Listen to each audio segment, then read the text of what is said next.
Okay. How we doing?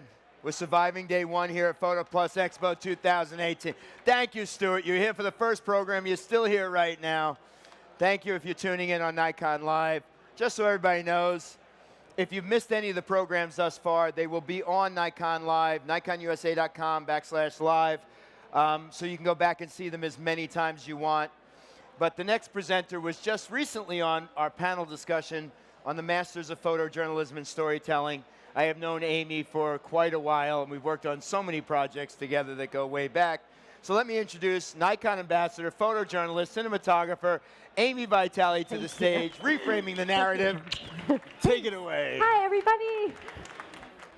Welcome. Okay, so I am going to just start off by saying this should inspire you if you're, I'm actually the least likely person that should be up here today because as a child I was incredibly shy, gawky, introverted, never imagined I could have this incredible life.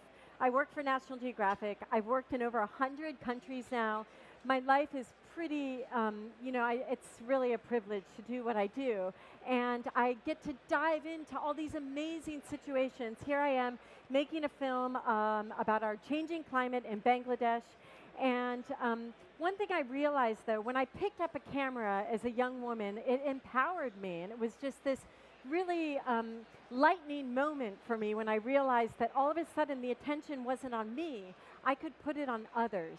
And the more incredible thing for me was not that it was this tool for self-empowerment. Actually, the incredible thing and unexpected thing is that it really is powerful. What we do, everybody in this whole convention, we have an incredible ability to amplify other people's voices and animals' voices. You know, you can shine a light in incredible situations that really need a light shined on them. And that was my wake-up call. That's what got me going. And, you know, I, in the beginning, covered conflicts for almost a decade. And I also got to cover intimate moments almost everywhere. And it's just not, I think everybody wants to know, how do you do it? It's really a lot about just creating intimacy and trust between the people you're photographing and even now, even animals. I've worked a long time to get that trust with all these creatures. So trust is an essential part of it. But I really believe today is the best time to be alive as a storyteller. And Nikon is actually changing the way we communicate. We now have the ability, with these tiny little devices to be in these unique situations and places that we never would have imagined. And honestly, for me, it's not about traveling to the most exotic places on the planet, the farthest unexplored places. Frankly, everything's been explored. Really, the magic is that we are storytellers, and it's about how you tell a story, a visual story. It transcends language. As cliche as that sounds, we are all able to reach audiences, and people immediately recognize and understand what you're saying in those images. It's such an exciting time, and I get front row access to these historic moments. This is China's first female captive-born panda taking her trepid steps out into the wild. She was born in captivity, and it's not enough to breed these animals in captivity. They wanted to send them back to the wild in an effort to keep this highly endangered species, thriving. And so me thinking about, the secret is sort of thinking in advance. What can I do to prepare for this story? So I dressed up as a tree because I was trying to be empathetic to this poor little panda named Hope. I mean, look at her. She looks terrified, right? So I didn't want her to see me. So I dressed up and blended in, hid behind a tree. And imagine there's all these other journalists there with big cameras, big bright coats. And there I am like a little tree hiding. Now, the head of the panda program, he was affectionately called Papa Panda, saw me, came running up, gave me a hug, and he said, "Thank you so much for thinking about Hope. And you are going to get to hold 2 baby pandas." President Obama, he only held 1. So I knew I had my in, and not did I just get 2 baby pandas. I got their bumper crop of baby pandas. But access is so important. How do you get access to all these stories? So much of it is just really being empathetic, building relationships, trust, all those things. And, honestly, blending in is important. There is that proverbial fly on the wall. But the truth is, actually, the one takeaway I want you to go away with today is that great technology should become invisible, just like us. It should enhance your story, not get in the way. It needs to disappear. And that's really what my gear has done for me, Nikon has done for me for my whole career. With each new adaptation, it's really become invisible, and I really, that's so, so important to me. Now, my toolkit is the Nikon Z7 and the D850. I'm shooting films, I'm making still images, I'm writing, I'm doing all these different, making, and even doing virtual reality, 360 degrees, because I'm trying to use every single tool we have to tell these stories. And the real secret is all of us sort of need to blend in a little bit, and the gear needs to do the same thing. And so this is a moment I got the head of the Panda program. This is Papa Panda posing with all of the babies that year, and it was actually really hard to convince him to get this shot. These are $1 million bears, each little one. So convincing him to put them all in a pile was really challenging, but I did that, and I literally had like less than a minute to make this picture. And the whole time, I was perched on a ladder above him. He had this sheer look of fear on his face, and he kept saying, "Amy, are you done yet? Are you done yet? Are you done yet?" And finally, I said, "Papa Panda, I am done." And it was only at that moment that he cracked a smile, and all the keepers came running in to grab the little babies. But that's the other thing. Don't ever stop shooting when the job is over. That's usually when you're going to get your best moment. But I need my gear to be fast, and really fast. So, for example, this was Ming Ming having her baby, which I stayed up 2 days and 2 nights, didn't sleep, was just waiting there, watching her. And there was actually another filmmaker next to me. Poor guy missed the whole moment because it happened so fast. This little baby just shoots out of her mom, lets out the biggest scream, and I noticed that she was just doing something a little bit different. I got my gear ready. I was shooting video and stills. And imagine we're under fluorescent lights, which means you have to shoot at 30th or 60th of a second because it gets these lines like a television screen. I wasn't allowed to add any other kind of lighting in the interest of the pandas. And the baby pops out, Mama Bear just picks it up in her mouth and turns around. Again, you have to be really fast and sharp, and that's when I need my gear to just perform for me. And I just got access to this incredible story that was really dangerous because I almost died of cuteness overload many times. No, but seriously, these are bears with teeth and claws, and once they get past 6 months, they do become dangerous. But the best part of the story was this. The head of the panda program didn't want these pandas that were being sent back to the wild. They had to go through this whole elaborate training. Didn't want them to be comfortable around humans.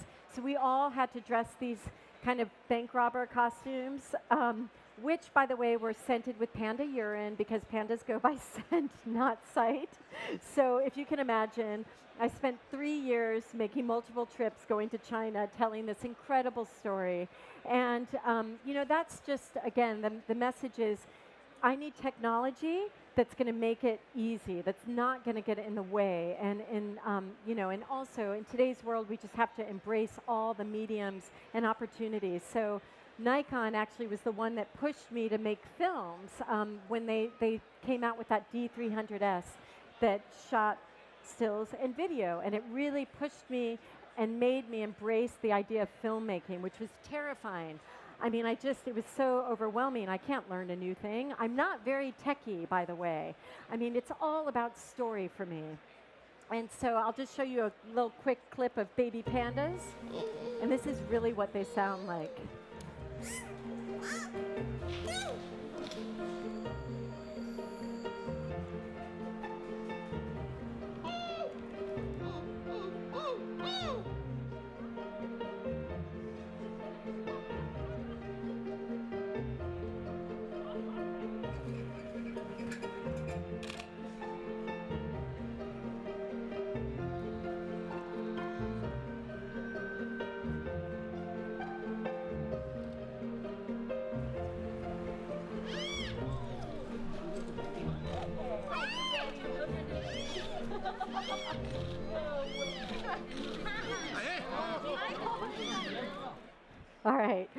So, thank you, thank you. So, you know, I am really about telling the most powerful stories. I think we're at a really, it's a precipitous time right now. You know, we're witnessing extinction on our watch.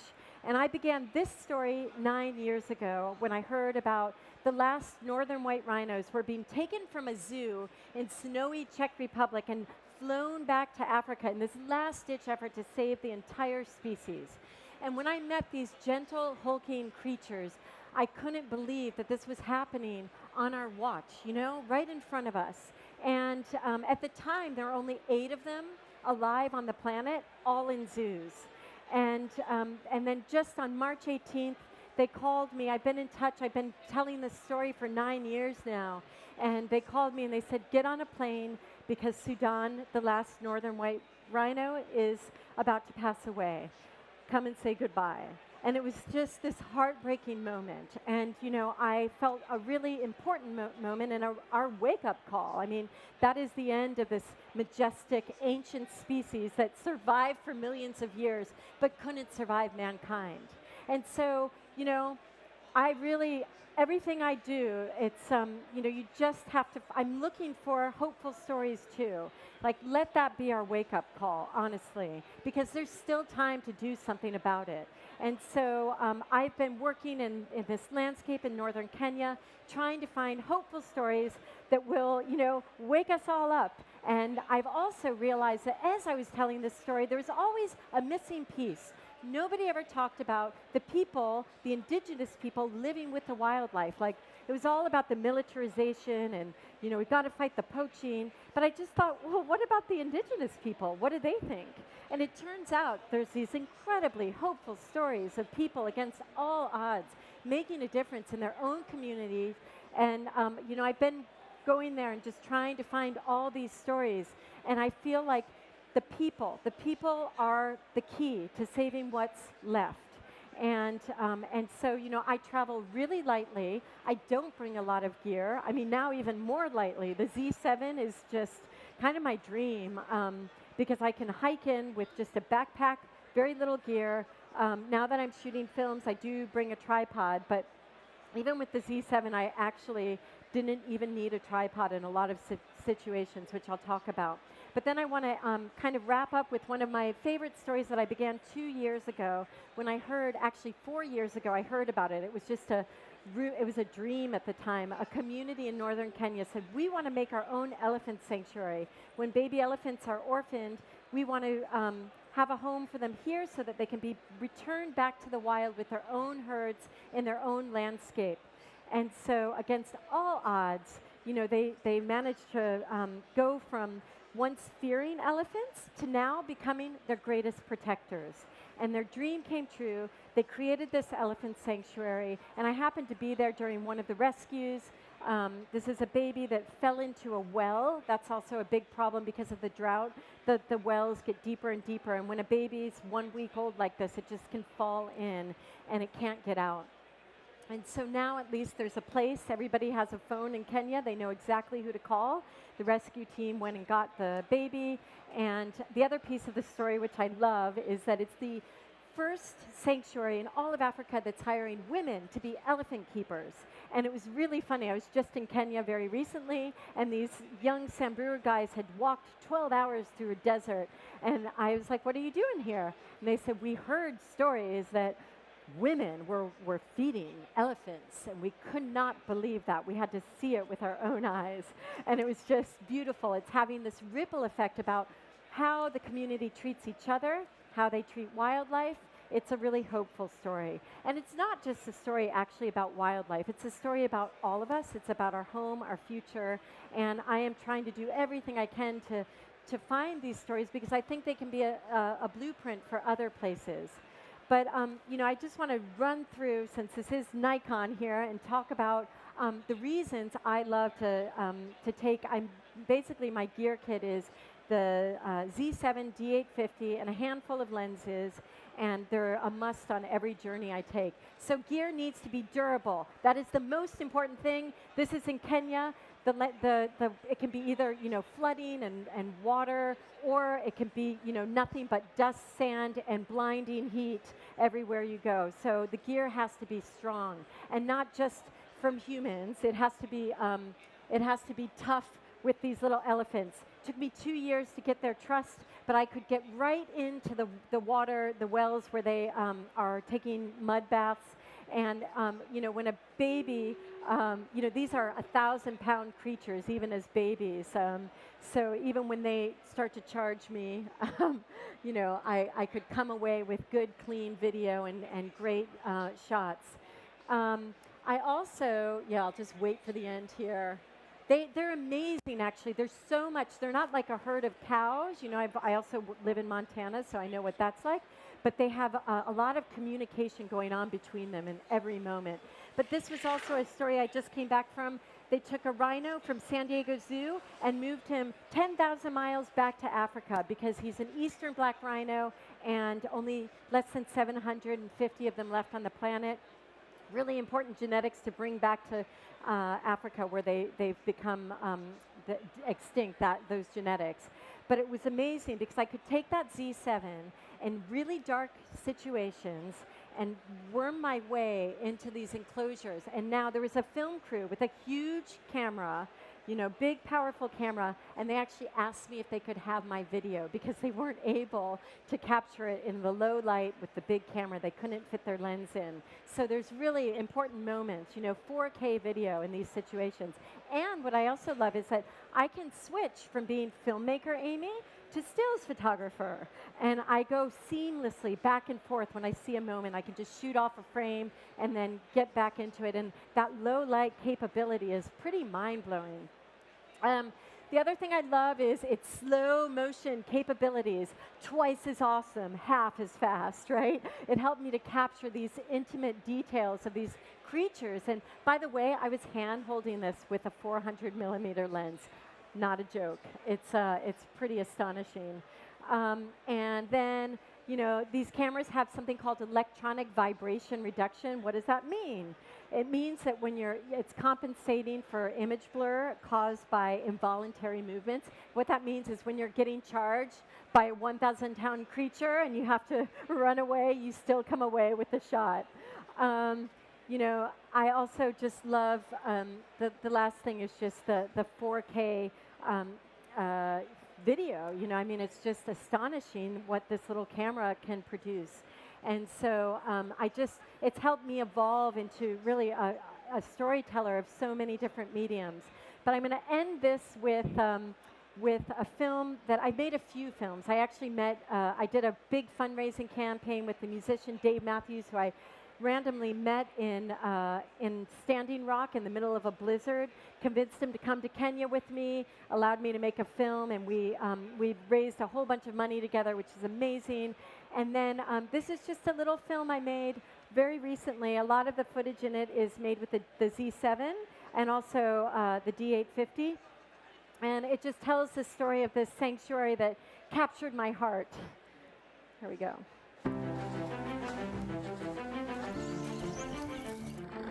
Preparing the milk for the aliens. I want them to have strong body. I want them to have strong bones. Before we established this place, people couldn't imagine someone feeding an elephant. Hosting elephant is something challenging, but elephants are someone can call a friend. As a community, we were losing many elephants. We had to act quickly.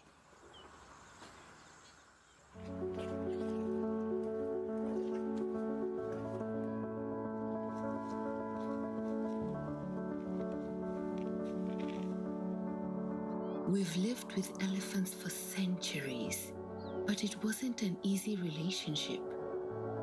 They can be dangerous and might kill us if we meet them unexpectedly. Over the past 25 years, we lost many elephants because of poaching and an ongoing drought. Without the elephants, we were all suffering. Our ecosystem was dying. we began to understand that elephants are the heart of this land and nature's greatest engineers. They guide us to water and bulldoze small trees, keeping the land open and grassy. For us to thrive, the elephants too must thrive. Something had to change. Number Hotel 1, this is Romeo 1, how do you read over?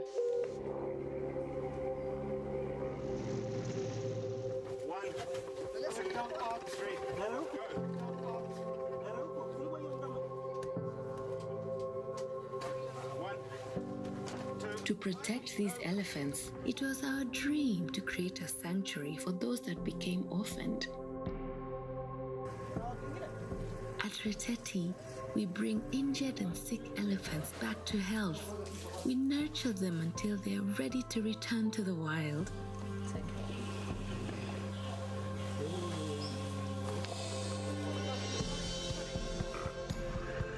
Just shows don't give up with the bottle. If we give up, she'll give up.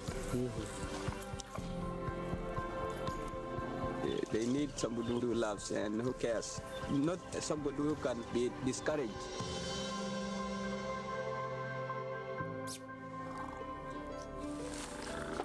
To think of them going to the world after they accept us and we are now friends, it is very painful to see them going. I will live to appreciate them for the rest of my life. Yeah, I'm feeding Lemurujo and Adoswitch. Sweet babies.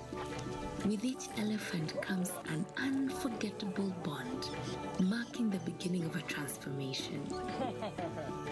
We are taking care of the elephants, and the elephants are taking care of us.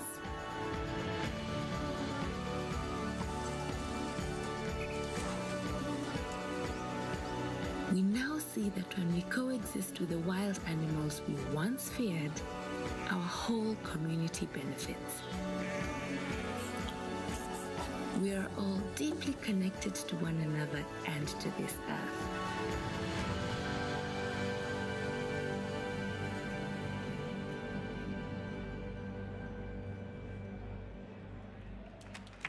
Thanks.